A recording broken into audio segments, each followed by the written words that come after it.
আজি প্ৰশ্নৰ উত্তৰসমূহ হৈছে কুৱেশ্যন নম্বৰ 1 ভাৰতৰ আটাইতকৈ দীঘল বান্ধ কোনটো?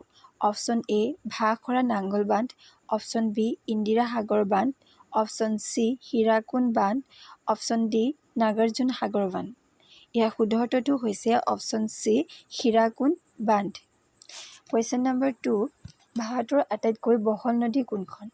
Option A Brahmaputra, option B Gomti, option C Ganga, option D Chambal. ইয়াৰ শুদ্ধ উত্তৰটো হৈছে option A Brahmaputra. Question number 3 ভাৰতৰ আটাইতকৈ ওখ মিনাৰ কোনটো? Option A Char Minar, option B Qutub Minar, option C জুন্না tower, option D Shaheed Minar. ইয়াৰ শুদ্ধ উত্তৰটো হৈছে option B Qutub Minar. Question number 4 ভাৰতৰ উপকূল ৰেখাৰ মুঠ দৈৰ্ঘ্য কিমান? অপশ্যন এ ৭৫১৬.৬ kilometre, option B ৬১০০ kilometre, option C ৬৫৯০ kilometre, option D ৬৫০০ kilometre. ইয়াৰ শুদ্ধ উত্তৰটো হৈছে option B ৬১০০ kilometre.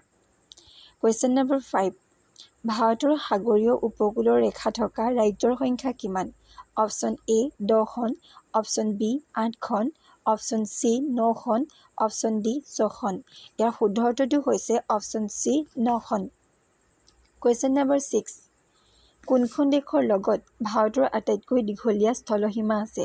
Option A Pakistan, option B চীন, option C Bangladesh, option D Myanmar. ইয়াৰ শুদ্ধ উত্তৰটো হৈছে option C Bangladesh.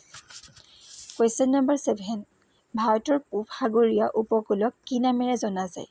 Option A Digha উপকূল, অপশ্যন বি মালৱাৰ উপকূল, অপশ্যন চি কংকন উপকূল, অপশ্যন ডি কুৰুমেণ্ডল উপকূল।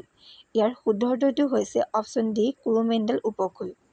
কুৱেশ্যন নম্বৰ 8 ভাৰতত চন্দনৰ বাবে কোনখন ৰাজ্য বিখ্যাত?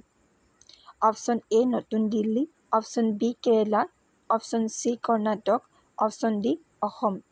ইয়াৰ শুদ্ধ উত্তৰটো হৈছে option C Karnataka. Question number 9 Dudhwa ৰাষ্ট্ৰীয় উদ্যান ভাৰতৰ ক'ত অৱস্থিত? Option A Madhya Pradesh, option B Tamil Nadu, option C Uttar Pradesh, option D Karnataka. ইয়াৰ শুদ্ধ উত্তৰটো হৈছে অপশ্যন চি উত্তৰ প্ৰদেশ। কুৱেশ্যন নম্বৰ 10 মহাত্মা গান্ধীয়ে কেতিয়া চম্পাৰণ সত্যাগ্ৰহ আৰম্ভ কৰিছিল? Option A 1920, option B 1914, option C 1917, option D 1947। ইয়াৰ শুদ্ধ উত্তৰটো হৈছে অপশ্যন চি 1917।